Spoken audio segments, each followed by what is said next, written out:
Serial petition பார்க்குறதுக்கு முன்னாடி யாரெல்லாம் நம்ம சேனலுக்கு புதுசாக வந்து நீங்களோ நம்ம சேனலை சப்ஸ்கிரைப் பண்ணிக்கோங்க. மதிக்கு சீக்கிரமாகவே சுரேஷ் மேலே லவ் வந்தால் நல்லா இருக்கும்னு யாரெல்லாம் நினைக்கிறீங்களோ இந்த வீடியோக்கு ஒரு லைக் போட்டுருங்க. இங்கே சுரேஷ் மதியம் இம்ப்ரெஸ் பண்ணுறதுக்காக என்னமோ அந்த துப்பாக்கி எடுத்துகிட்டு வேகமாக சட்டுன்னு எல்லா பலனையும் ஷூட் பண்ணுறாங்க. அதை பார்த்துட்டு மதிக்கு சுரேஷ் மேலே ஒரு இம்ப்ரெஷன் வந்த மாதிரி இருக்குது. இது நாளடைவில் சுரேஷ் மேலே காதலாக கூட மாற வாய்ப்பு இருக்குது. இங்கே ரொம்ப டயர்டாக இருக்குது, ரிசார்ட்டுக்கு போகலாம், நாளைக்கு மற்ற பிளேஸ்லாம் சுற்றி பார்க்கலாம் அப்படின்னு முடிவு பண்ணதும் எல்லோரும் கிளம்பி ரிசார்ட்டுக்கு வந்துடுறாங்க. அங்கே வந்ததும் மலர், மதி, ரேவதி 3 பேர் உட்காந்து பேசிகிட்டு இருக்காங்க. ரேவதி இருந்துட்டு மலர்கிட்ட, அண்ணி என்ன நீ திடீர்னு பாப்பா ஞாபகம் வந்துச்சா, பாப்பாவை காணும் சொல்லிட்டு திடீர்னு அங்கே சொன்னதும் எனக்கு பயமாயிடுச்சு. அவருக்கு மட்டும் பாப்பா உங்கள் வீட்டில் இருக்கான்னு தெரிஞ்சிச்சுன்னா அவ்வளவுதான், இதவே பெரிய பிரச்சனை ஆக்கியிருப்பாரு அப்படின்னு சொல்லிட்டு இங்கே ரேவதி சொல்லிக்கிட்டு இருக்காங்க. உன்னை மாதிரி இருந்துக்கிட்டு எதுக்கு அவங்க வீட்டுக்கு அவங்க பாப்பா போகக்கூடாதா, இதில் என்ன பிரச்சனை பண்ணுவார் அவர் அப்படின்ட்டு கேட்குறாங்க. உனக்கு தெரியாது மதி, அதான் நான் சொன்னேன்ல எங்கள் கல்யாணம் எப்படி நடந்துச்சுன்னு சொல்லிட்டு, அதனாலேயும் எங்கள் வீட்டில் உள்ளவங்க எங்கள் வீட்டுக்கும் வரக்கூடாது, நானும் அவங்க போகக்கூடாதுன்னு சொல்லிட்டு 1008 ரெஸ்ட்ரிக்ஷன் போட்டிருப்பாங்க. அதனாலேயே என் பாப்பாவை யாருமே எங்கள் வீட்டிலேருந்து பார்க்கவும் வர்றது கிடையாது, நானும் அங்கே போய் பார்க்க போகிறதும் கிடையாது. அதனால தான் அம்மா 2-3 நாள் ஊருக்கு போகிறல, பாப்பாவை என்கிட்ட விட்டுட்டு போன்னு சொன்னதுனால தான் நானும் விட்டுட்டு வந்தேன் அப்படி சொல்லிட்டு மலர் வந்து சொல்கிறாங்க. உடனே ரேவதி வந்துட்டு, நல்ல வேலை உடனே மாமாவுக்கு கால் பண்ணுறேன் அப்படின்லாம் சொல்லிக்கிட்டு இருந்தாரு, எனக்கு பயமாயிடுச்சு நீ அப்படி சொல்லிட்டு ரேவதி சொல்கிறாங்க. மலர் இருந்துட்டு, நீ எப்படியோ ரேவதி யாரும் பேசி சமாளிச்சுட்ட, இல்லைன்னா இதுவே பெரிய பிரச்சனை ஆயிருந்திருக்கும் அப்படின்ட்டு மலர் சொல்லிக்கிட்டு இருக்காங்க. சரியா நீ பாப்பாவுக்கு கால் பண்ணி பேசுனீங்களா அப்படின்ட்டு இங்கே ரேவதி கேட்டதும், இந்த கால் பண்ணணும் அப்படின்ட்டு மலர் வந்து ஃபோன் பண்ணுறாங்க. அவங்க அம்மாவுக்கு கால் பண்ணி, அம்மா பாப்பா எப்படி இருக்கா அப்படின்னு சொல்லிட்டு கேட்குறாங்க. பாப்பாவா ரொம்ப ஜாலியாக இருக்காடி, எல்லா இடத்துக்கும் கூட்டு போயிட்டு வர்றேன், அவள் உங்களை பற்றி கேட்கவே இல்லை, ரொம்ப சந்தோஷமாக இருக்காடி அப்படின்னு சொல்லிட்டு சொன்னதும், பாப்பா கிட்ட பேசணுமா, பாப்பா ஞாபகமாகவே இருக்குது, பேசாமல் அவளை நான் கூட்டு வந்திருக்கலாம் அப்படின்ட்டு மலர் சொல்கிறாங்க. என்னடி நீ சொல்கிற, பாப்பா எங்கள் கூட இருக்க மாட்டேக்கா, அவள் கூட டைம் ஸ்பெண்ட் பண்ண முடியலன்னு சொல்லி தானே அவனை விட்டுட்டு போக சொன்னேன், நீ என்ன இப்படி பேசிக்கிட்டு இருக்க அப்படின்ட்டு இங்கே மலர்கிட்ட வந்து அவங்க அம்மா சொல்கிறாங்க. உடனே சரிம்மா பாப்பா கிட்ட கொடுமா ஃபோனை அப்படின்னு சொன்னதும் அந்த பாப்பா கிட்ட கொடுக்குறாங்க. என்ன அங்கே எப்படி இருக்கிற அப்படின்னு சொல்லிட்டு மலர் வந்து பாப்பா எப்படி இருக்குன்னு சொல்லி கேட்குறாங்க. அம்மா நல்லா இருக்கேம்மா, மாமாவும் பாட்டியும் எல்லா இடத்துக்கும் என்னை கூட்டு போகிறாங்க, ரொம்ப ஜாலியாக இருக்கிறேன் அப்படிங்கிறாங்க. அப்போனா எங்கள் ஞாபகமே உனக்கு வரல, சரி சந்தோஷமாக இருந்தால் சரி அப்படின்ட்டு மலர் சொல்கிறாங்க. உடனே சரி பாட்டிக்கிட்ட ஃபோனை கொடு அப்படின்ட்டு கொடுக்க சொல்கிறாங்க. சரிம்மா பாப்பாவை பத்திரமா பார்த்துக்கோ அப்படி சொல்லிட்டு மலர் வந்து ஃபோனை வச்சிடுறாங்க. என்ன நீ என்ன சொன்னாங்க உங்கள் அம்மா அப்படின்னு கேட்கும்போது, அவள் ரொம்ப ஜாலியாக தான் இருக்கா, நான் தான் அவளை நினச்சி ஃபீல் பண்ணிக்கிட்டு இருக்கேன் அப்படின்ட்டு இங்கே மலர் சொல்கிறாங்க.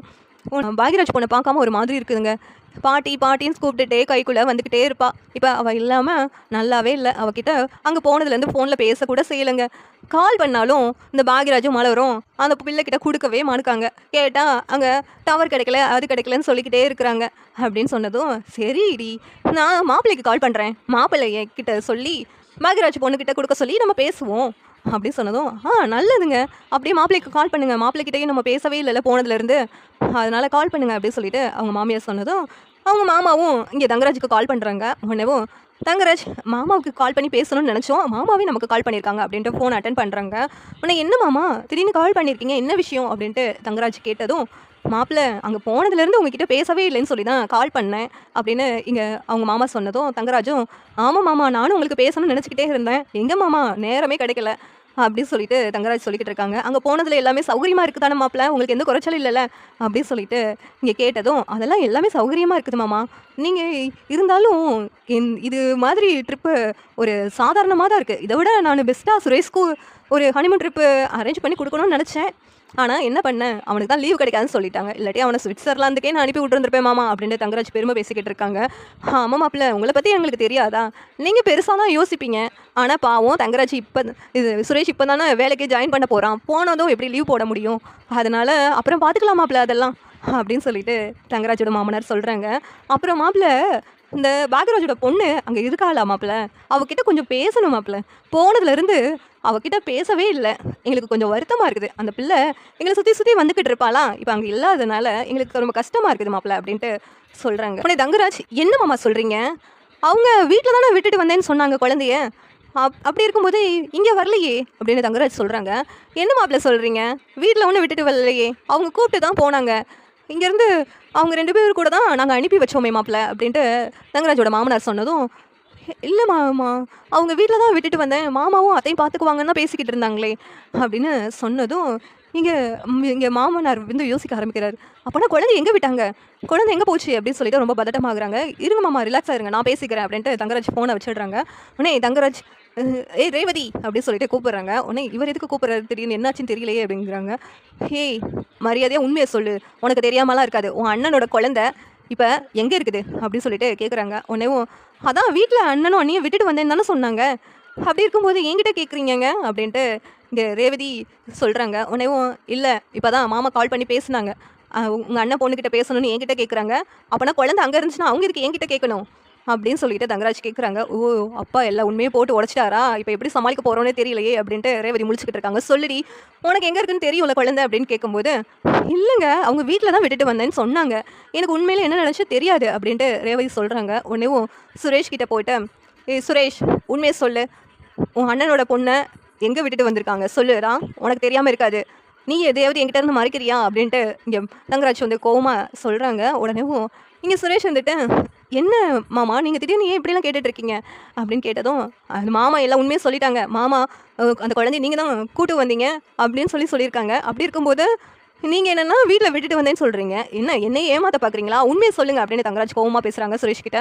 சுரேஷ் இருந்துக்கிட்டு ஐயோ என்ன சொல்ல அப்படின்ட்டு யோசிச்சுட்டே இருக்காங்க. மலரும் பாக்யராஜும் நடுவில் நின்றுட்டு, அதான் அண்ணே வீட்டில் தான் விட்டுட்டு வந்திருக்கோண்ணே, அவங்க ஏதோ மறந்துட்டு பேசுகிறாங்களோ என்னமோ அப்படின்ட்டு மலர் சொல்கிறாங்க. மறந்துட்டா பேசுவாங்க, சமாளிக்காதீங்க, உண்மையை சொல்லுங்கள், உங்கள் குழந்தை எங்கே இருக்குது அப்படின்னு சொல்லிட்டு தங்கராஜ் கேட்டதும் சுரேஷ் இருந்துக்கிட்டு, அண்ணியோட வீட்டில் தான் அண்ணி விட்டுட்டு வந்தாங்க அப்படின்னு சொல்கிறாங்க. ஓ எனக்கு அந்த வீட்டில் உள்ளவங்களை பிடிக்காதுன்னு தெரிஞ்சும் நம்ம வீட்டு குழந்தைய அவங்க வீட்டில் போய் விட்டுட்டு வந்திருக்கீங்களா, உங்களுக்கு எவ்வளவு தைரியம், இப்போவே மாமாவுக்கு கால் பண்ணி சொல்லி அந்த குழந்தைய தூக்கிட்டு வர சொல்கிறேன் அப்படின்ட்டு தங்கராஜ் சொல்கிறேங்க. உடனே தங்கராஜ் வேமாவும் பாக்யராஜோட அப்பாவுக்கு கால் பண்ணுறாங்க. இங்கே பாக்யராஜும் மலர்ந்துட்டு, அதெல்லாம் வேண்டாங்க, என்னுடைய குழந்தைய நான் எங்கே விட்டால் உங்களுக்கு என்னங்க, அவங்க பாட்டி வீட்டில் அவள் இருக்கிறா, அவள் அங்கே நல்லா தான் இருக்கிறா, உங்களுக்கு என்னங்க கஷ்டம் அப்படின்ட்டு பாக்யராஜ் கேட்குறாங்க. ஆனால் தங்கராஜ் இருந்துக்கிட்டு, அது எப்படி நம்ம வீட்டு பிள்ளை ரேவதி, அவள் அங்கே இருக்கக்கூடாது, நம்ம வீட்டில் தான் இருக்கணும் அப்படின்னு சொல்லிட்டு இங்கே தங்கராஜ் ரேவதி கிட்ட சொல்கிறாங்க. சுரேஷ் மாமா அதெல்லாம் வேண்டாம் மாமா, பெரிய பிரச்சனை ஆகிடும், வேண்டாம் மாமா அப்படின்னு சுரேஷ் சொல்கிறாங்க. என்னடா சுரேஷ் உங்கள் அண்ணன் பேச்சே தான் இப்போ கேட்குற போலுக்க, என் பேச்செல்லாம் நீ கேட்குறதே இல்லை போலுக்க அப்படின்னு சொல்லிட்டு இங்கே தங்கராஜ் கேட்டதும், இல்லை மாமா ஒரு 2 நாளைக்கு தானே இருந்தால் இருந்துட்டு போட்டோம், நம்ம வீட்டில் தான் அவள் டெய்லி இருக்கிறாள்ல, 2 நாள் அங்கே இருக்கட்டும் அப்படின்னு சுரேஷ் சொல்லிக்கிட்டு இருக்காங்க. உடனே தங்கராஜ் இல்லைடா இப்போவே மாமா கால் பண்ண போகிறேன்ட்டு கால் பண்ணிடுறாங்க. கால் பண்ணி, மாப்பிள்ளை என்ன மாப்பிள்ளை அப்படின்னு சொல்லிட்டு அங்கே தங்கராஜோட மாமனார் கேட்டதும், பாருங்க மாமா உங்களையே ஏமாத்திருக்காங்க உங்கள் வீட்டில் உள்ளவங்க, குழந்தைய கொடைக்கானலுக்கு கூட்டு வரேன்னு சொல்லிட்டு மலரோட அம்மா வீட்டில் விட்டுட்டு வந்திருக்காங்க மாமா அப்படி சொன்னதும் இங்கே அவங்க மாமனாருக்கு அதிர்ச்சி ஆகுது. என்ன மாப்பிள்ளை சொல்கிறீங்க அப்படின்ட்டு கேட்குறாங்க.